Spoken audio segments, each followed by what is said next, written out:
जीवन में सभी के साथ कोई ना कोई हादसे जरूर होते हैं। कुछ हादसे तो पहेलियां बन जाते हैं, लेकिन कुछ कहानियां बन जाते हैं। एक और नई कहानी के साथ मैं दीपिका आपका स्वागत करती हूँ फियर बॉक्स में। ये कहानी है एक छोटे से गांव की, जिसका नाम है खंडर। एक बहुत ही सुनसान रास्ता जो एक छोटे से गांव की तरफ जाता है। एक खंडर जहां हवाओं के तेज झोंकों से पत्तों के सरसराने की आवाज जो किसी के वहां होने का एहसास दिला रही है। अचानक उस खंडर से किसी के चिल्लाने की आवाज आती है, मानो वो आवाज दर्द के मारे किसी को अपने पास बुलाना चाहती है।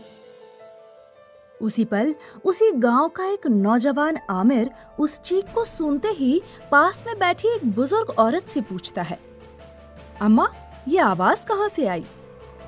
वो औरत उसे अपने पास बिठाकर बताती है, ये आवाज तो उस खंडर से आई है बेटा। वो नौजवान आमिर उस औरत से फिर सवाल पूछ लेता है, लेकिन वहां तो कोई नहीं रहता ना अम्मा? वो बुजुर्ग औरत उस नौजवान आदमी को एकटक देखती है, जैसे आमिर के सवाल में ही जवाब छुपा हो। हाँ बेटा, तुम सही बोल रहे हो। वहाँ उस खंडर में कोई नहीं रहता। वो जगह पूरी तरह वीरान है।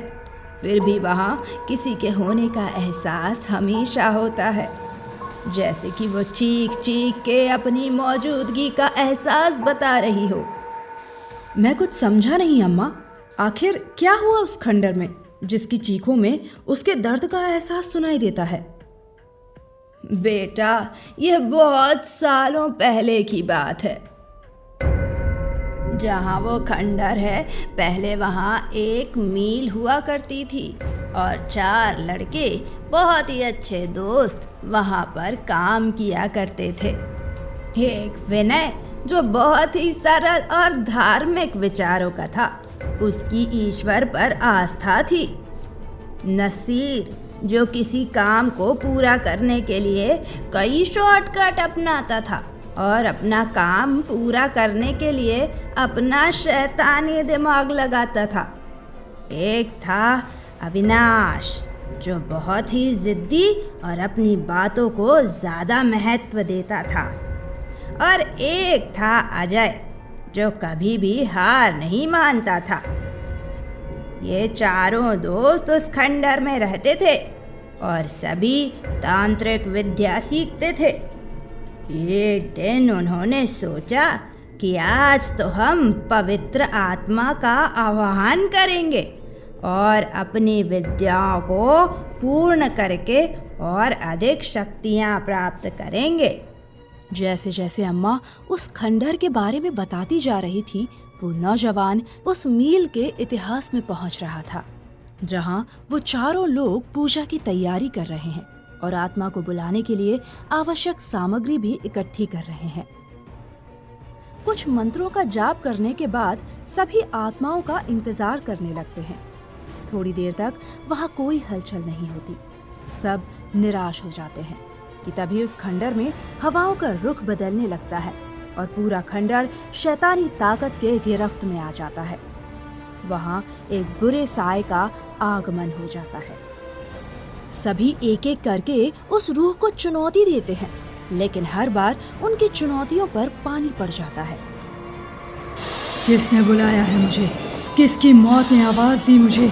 नहीं छोड़ूंगी, किसी को भी नहीं छोड़ूंगी, किसी को भी नहीं छोड़ूंगी। मैं वापस नहीं जाऊंगी और अब यहीं रहूंगी, तुम सबकी मौत बनकर। इतना बोलते हुए वो सभी को एक एक करके दर्दनाक मौत देती है। चारों मारे जाते हैं और अब उस खंडर में एक बुरे साए का कब्जा हो जाता है, जिससे सभी गांव वाले उस खंडर के पास जाने से डरते हैं, और जो भी उस खंडर के पास जाता है वो कभी वापस लौट कर नहीं आता। अरे बेटा, कहाँ खो गए? आज भी उसकी चीख पूरे गांव में गूंजती है, और साथ ही उन लड़कों की दर्द भरी कराह भी। अच्छा, पर अम्मा, आपको ये सब कैसे पता? अम्मा ने उसे एक पल निहारा और कहा, मुझे?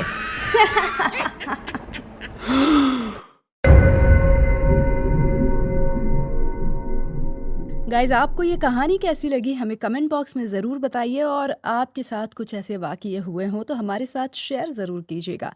लाइक कीजिए और बेल आइकन भी दबा लीजिए। हर शनिवार आपको 9 बजे डराने के लिए फ़ियर बॉक्स रेडी रहेगा।